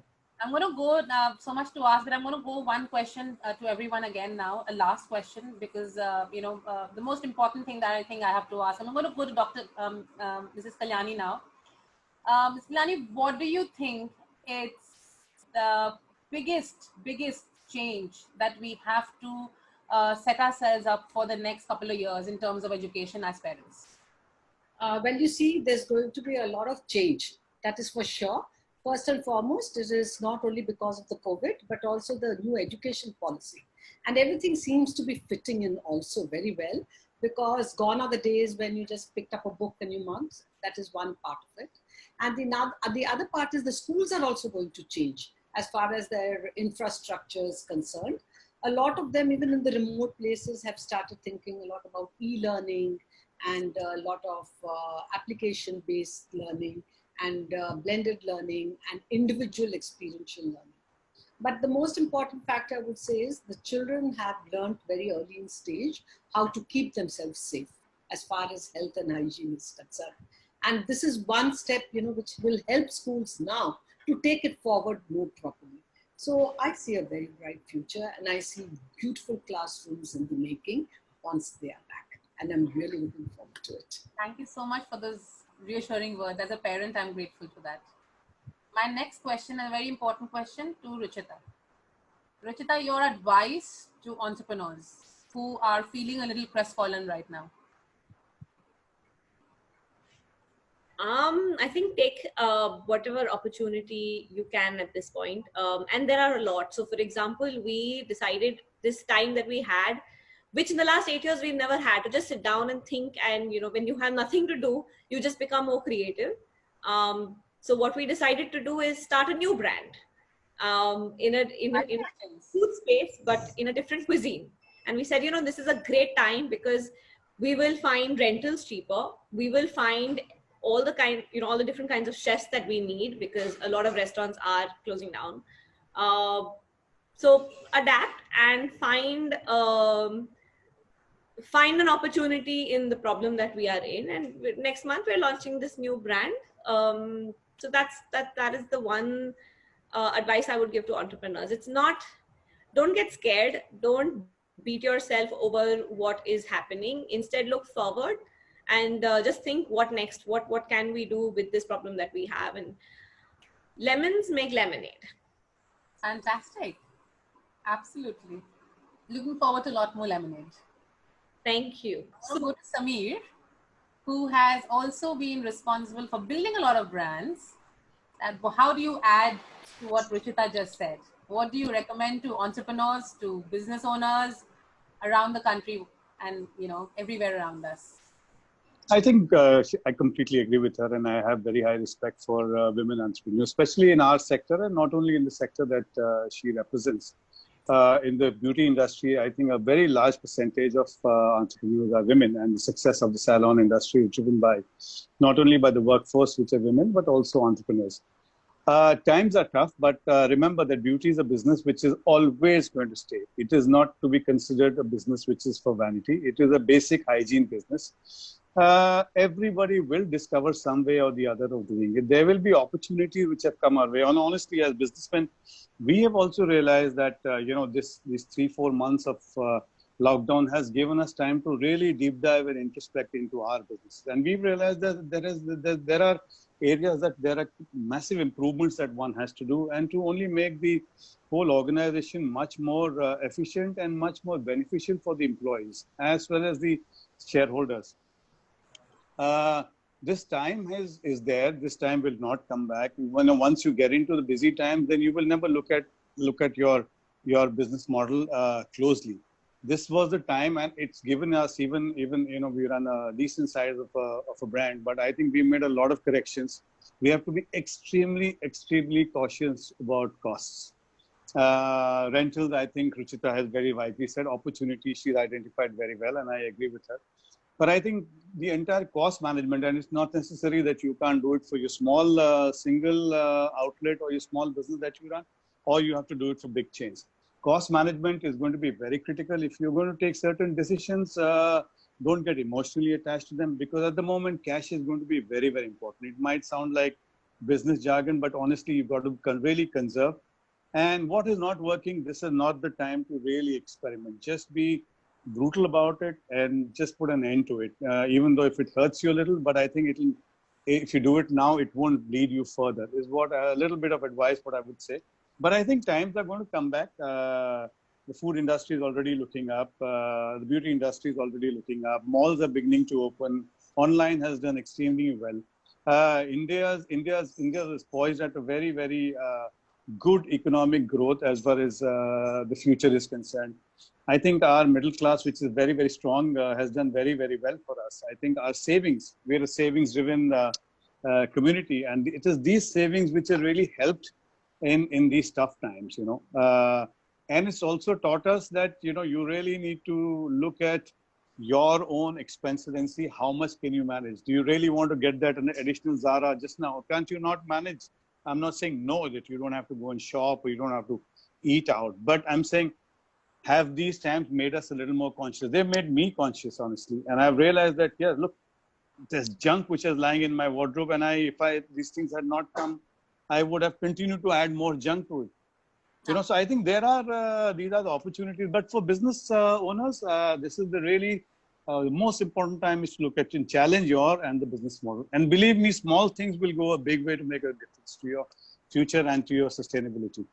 Thank you. That's very, very valid points. Absolutely. On that note, when you spoke about malls, Kumash, you also manage Lakewood Mall. So tell me, what are you most looking forward to in the coming months with the malls now opening up? Yeah, I'm just looking for more walk-ins. How do you manage?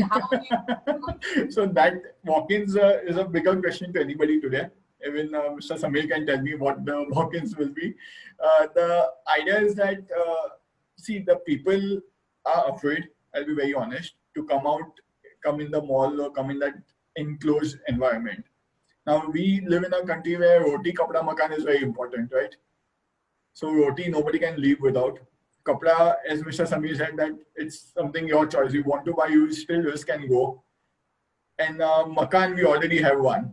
But most important here is the insan. I see that way. It's the insan who have to be mature enough to understand where to take a risk, where not to take a risk, what is more important for me.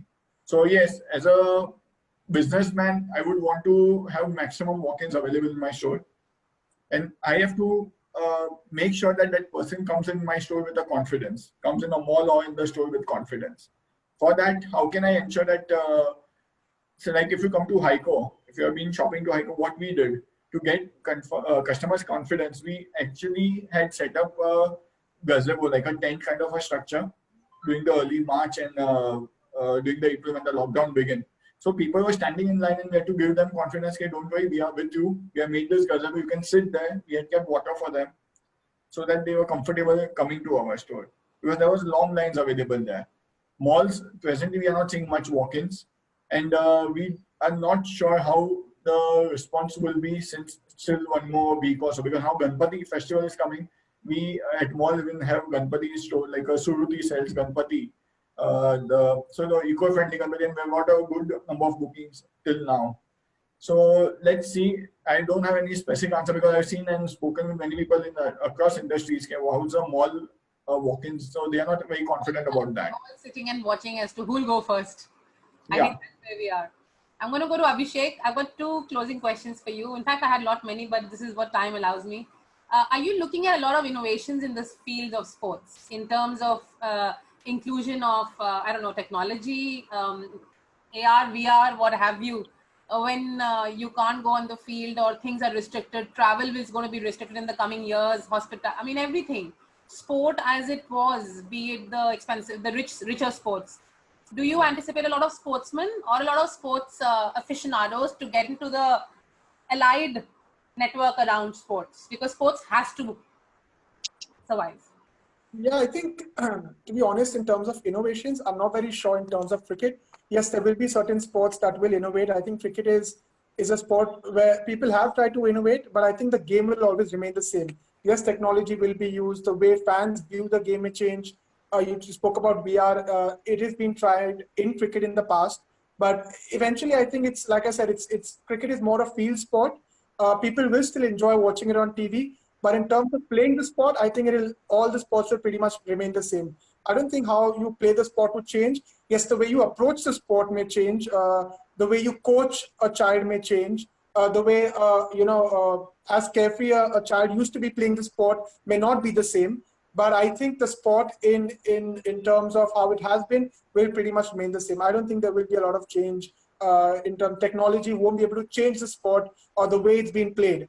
the way it's being viewed, definitely you will see changes this year as well. There'll be lots of changes, lots of innovations. So the fans will still enjoy the game, but the cricketers will have to prepare differently to still bring that sort of pleasure to the fans. How do you think aren't you going to miss? I mean, you said you're going to miss the spectators and the din and the noise and the horns and everything. Are you guys being trained to kind of remain used to that or work without that? Or is that going to be a part of your training as well? Well, I think luckily growing up, you're used to playing without crowds as well. Yes, you do get used to playing with crowds, but when you play lower level of cricket and you play first class cricket, you are used to playing without crowds. For some, they may blossom because there is no pressure now about the crowd. For some, they may have to get used to it. So it's going to be an interesting one. But I think, yes, somewhere it is mental preparation. There will be change. But more than the players, it's about the viewers. I think the sport is great only because of everyone who watches it and everyone who enjoys watching it. So I think as long as the viewers enjoy it, the players have to get used to it. We have no option. We have to, try and get used to whatever we are thrown, up against. But I think it's about what the viewership still enjoys watching commentators speaking from different parts of the world, not being at the ground, not seeing a fan do something crazy, people running in on the field. I think those things will be interesting as to how people, foresee that. You're making me very nostalgic as you say those things. And I can assure you one thing, as an avid cricket viewer, fan and a marketing person, the viewerships this time. Yeah, it's going to be, that's what we look forward to, because just recently is when the money's actually flowed into cricket and it's become quite big. So you want to make sure that continues, and hopefully IPL can bring that. All I'm hoping is that it stays safe for everyone who's playing the game, and those nothing happens around that, so that cricket can hopefully lift at least some of this pandemic, what I mean, right? Thing up. And I think cricket has that immense power, and that's why I'm looking forward to IPL, because I've not watched a lot in the last few seasons because of course it was so many, but this year is going to be all of us watching it, and all the best for it.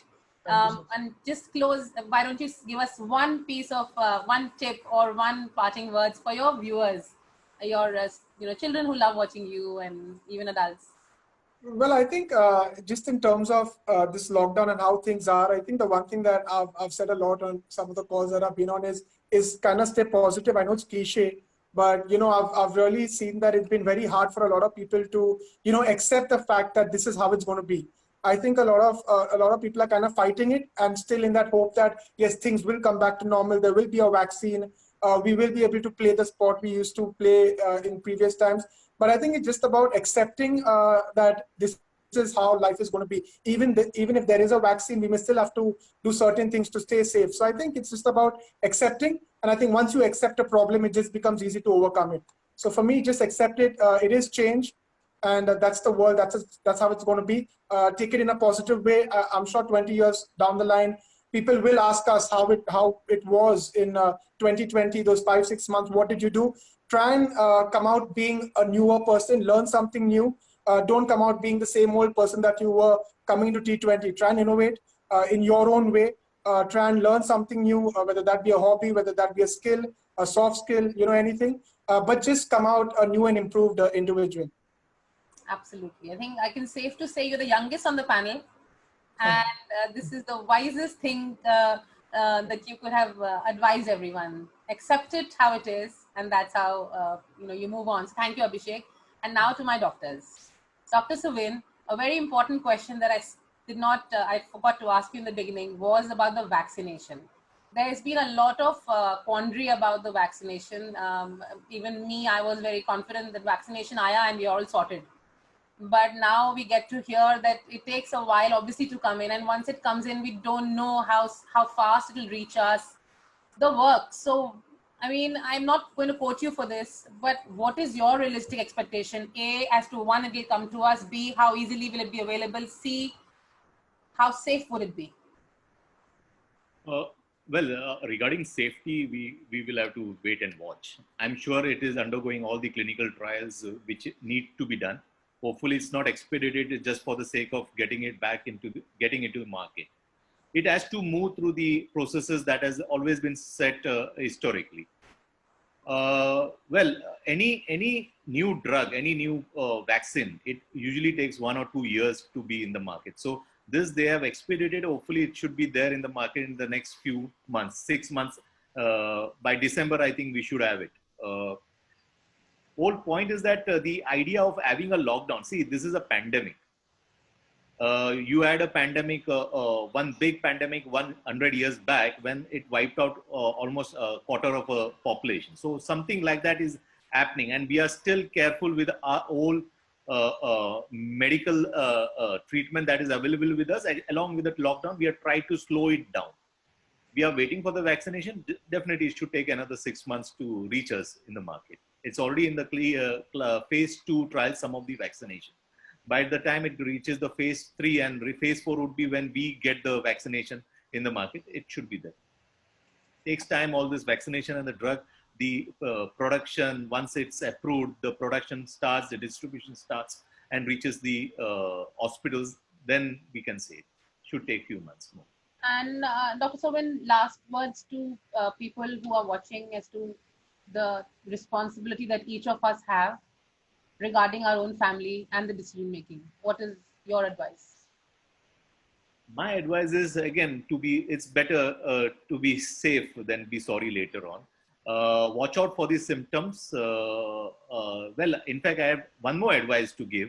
It's not only the COVID. See, I'm a doctor. I come from the medical industry. It's not only COVID which is affecting the population, isn't it? The community. It's even the non-COVID which we are ignoring at the moment. We are thinking that COVID is taking most of our time and mind space. But even the non-COVID one has to be watchful. Whether it's COVID, non-COVID, it's always better to come to the hospital or to the doctors rather than delaying it till the vaccine come. You know, so it's better to reach to your doctor, to your hospital, whether you are suffering from COVID or otherwise. That is one advice to all of you. Another last message from my end would be, well, those who have recovered from the COVID, they do have something very precious in their blood, in the plasma. That's their plasma. So these plasma contains antibodies, which can actually be useful in the treatment of the patients who now require them. You know, we have been using plasma for almost 1.5 months, and there have been real good results. Some of the patients were given during their ICU stay, and they have been able to heal themselves and come out of the COVID infection. Some of them were serious, and they have been able to go back to their normal life. Thank you. Thank you so much, doctor. And last, Dr. Soni, Powai listens to you. So I would like you to give a message to Powai about how to deal with respect to daily activities, social activities for the next few months. Well, it's not that Powai listens to me, but this is something that has affected the world and not only Powai. Let me tell you only one thing very honestly. Like Suvin said, easier to be safe rather than sorry. Social distancing, hand hygiene, wearing a mask at all times, but life will go on. Hospitals will keep running. Please believe me when I tell you, we're not the source of your infection. You are the ones that come and infect us. So please don't get scared to come to the hospital. Please consult with the doctors. We're seeing patients who are coming late presentations because of the fear of picking up COVID. So whether it is COVID or non-COVID, people are coming late to the hospital when you're beyond redemption, and you can't hold me responsible for that. I had a patient with a 1.5 gram hemoglobin. Tell me what I could do to help her. She should have come in earlier, but the fear of reaching the hospital and picking up COVID from the hospital pushed her to come in only in the morning. Unfortunately, I lost that patient. So what I'm trying to tell you all is, please come to the hospital. Don't get scared of us. We are not there to infect you. We will help you. Trust me, we will help you. Everything in the hospital is separate. It's segregated. You're not going to pick up an infection from us. We are the ones who should be scared. And like everybody says, go to smaller clinics, go to smaller doctors. Come on, Hiranandani Hospital has been standing up for you guys through thick and thin. So please don't get scared of us. We're not the ones that are going to hold a gun to your head and distribute COVID as prasad for Ganesh Chaturthi. So please just come, get yourselves treated, whether it is COVID, whether it is not COVID. And trust me, world is, our Powai is going to be as nice a place as it's always been. Thank you so much. Thanks all of you for being absolutely stunning and very sweet and very patient with me for this session. And I think on behalf of everyone, I extend a huge thanks to all of you. Thank you. Thank you for having us over, Pallavi. Thank you. I'm going Thank to you. stop the recording.